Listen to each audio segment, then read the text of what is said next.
রাধে রাধে, হরে কৃষ্ণ। রাধারানীর সংসার থেকে স্বাগত জানাই। এই রাধারানীর সংসার থেকে দেখতে থাকুন। আজকে আমি বানাবো চারকোনা পরোটা আর আলুর দম। তবে আমি কী কী উপকরণ নিয়েছি এখানে দেখুন। আজকে বানাবো আটার পরোটা। এখানে দেখুন আমি আটা নিয়ে এসেছি 500, আর এখানে আলু সিদ্ধ, আর এখানে উপকরণ নিয়ে এসেছি।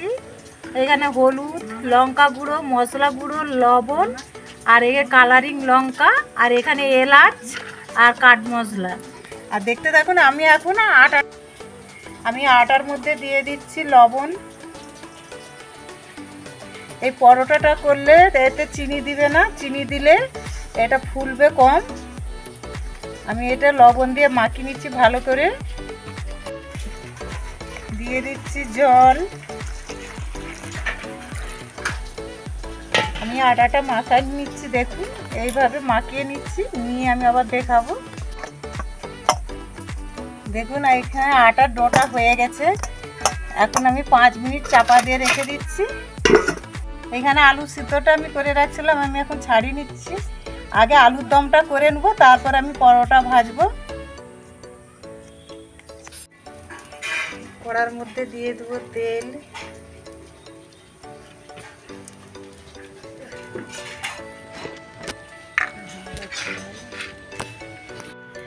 দিয়ে দিচ্ছি 5 ফোড়ন, আর হচ্ছে এলাচ, দিচ্ছি তেজপাতা,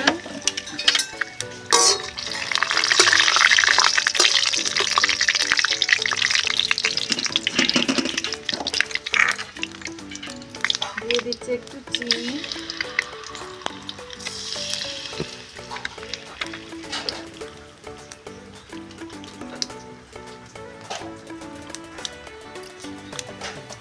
লঙ্কা গুঁড়ো, দিয়ে দিচ্ছি হলুদ গুঁড়ো,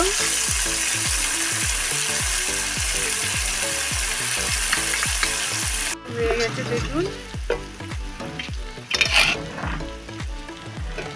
দিয়ে দিচ্ছি আলু, সিদ্ধ করা আলুটা আমি দিয়ে দিচ্ছি।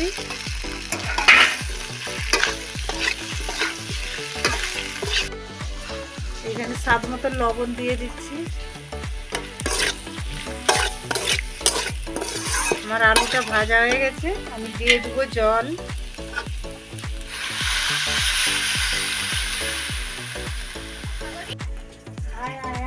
এখন আমি চাপা দিয়ে দিচ্ছি। দেখুন এখানে আমি চাপাটা তুলে নিচ্ছি। এখানে আমার আলুর দমটা হয়ে গেছে। দেখুন কত সুন্দর কালার এসে গেছে আলুর দমে। আলুর দমের মধ্যে দিয়ে দিচ্ছি এইখানে মশলা গুঁড়ো।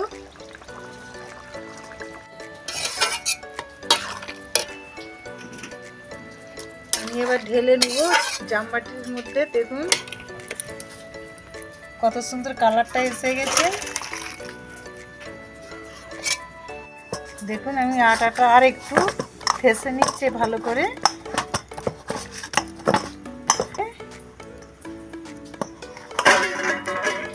আমি এগুলোকে কেটে নেবো এক সাইজ করে।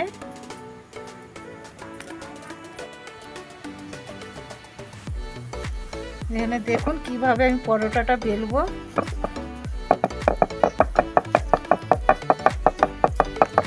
এইভাবে আমি আগে গোল করে বেলে নিয়ে হয়েছে। দেখুন এর মধ্যে আমি দিয়ে দিচ্ছি তেল।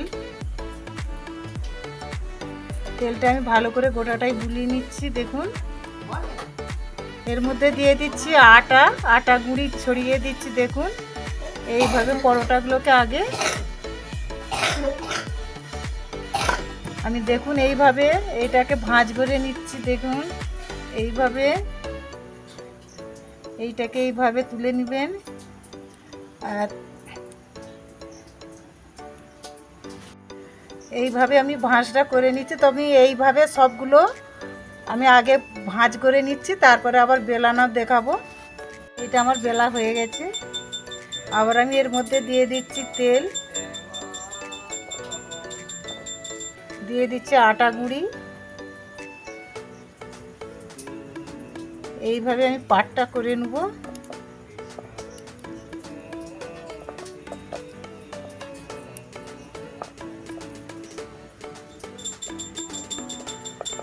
এইভাবে আমি সবগুলো করে নিয়ে তারপরে আবার দেখাবো। দেখুন এইভাবে সব পাটগুলো করে নিচ্ছি। দেখুন এখানে দেখুন আমি এইভাবে সব পাট করে নেওয়া হয়ে গেছে। আমি এখন বেলে নিচ্ছি।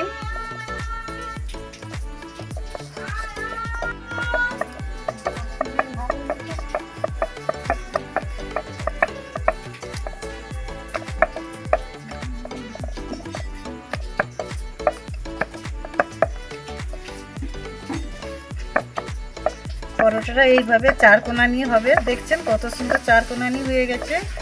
আমি এখন দিয়ে দেবো কড়ার মধ্যে তেল। এটা কম তেলেই ভাজতে হবে।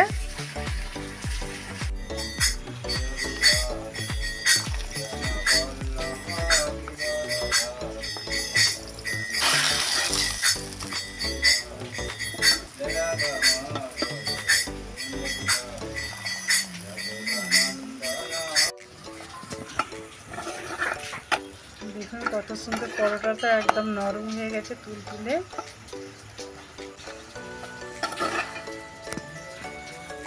এই পরোটাটাকে এইভাবে দেখুন এইভাবে করে নেবেন। কত সুন্দর নরম হয়ে গেছে একদম থালাটা।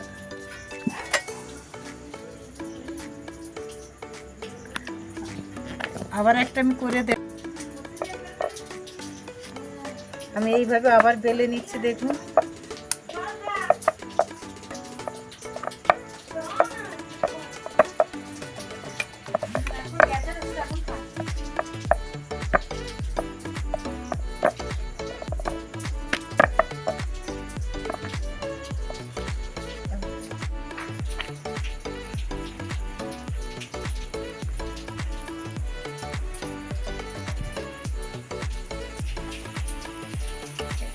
কম করেই তেল দিতে হবে এই ভাজাতে, পরোটাতে।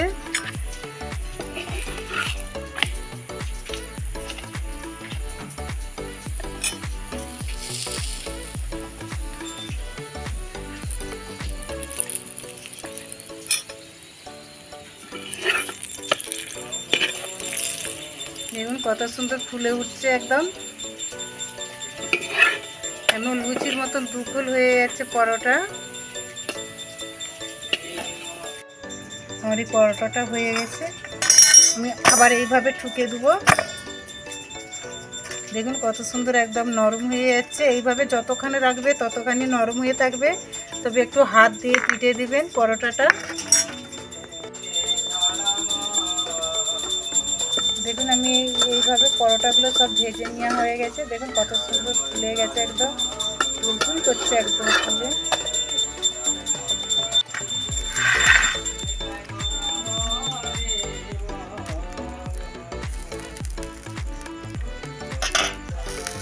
দেখুন কত সুন্দর আলুর দমের কালারটাও এসে গেছে। আমার এখানে পরোটাও ভাজা হয়ে গেছে। এখন ভগবানকে ভোগ লাগাতে নিয়ে যাওয়া হচ্ছে। তবে চারকোনানি পরোটা আর আলুর দমটা যদি ভালো লাগে লাইক কমেন্ট শেয়ার করবেন। হরে কৃষ্ণ।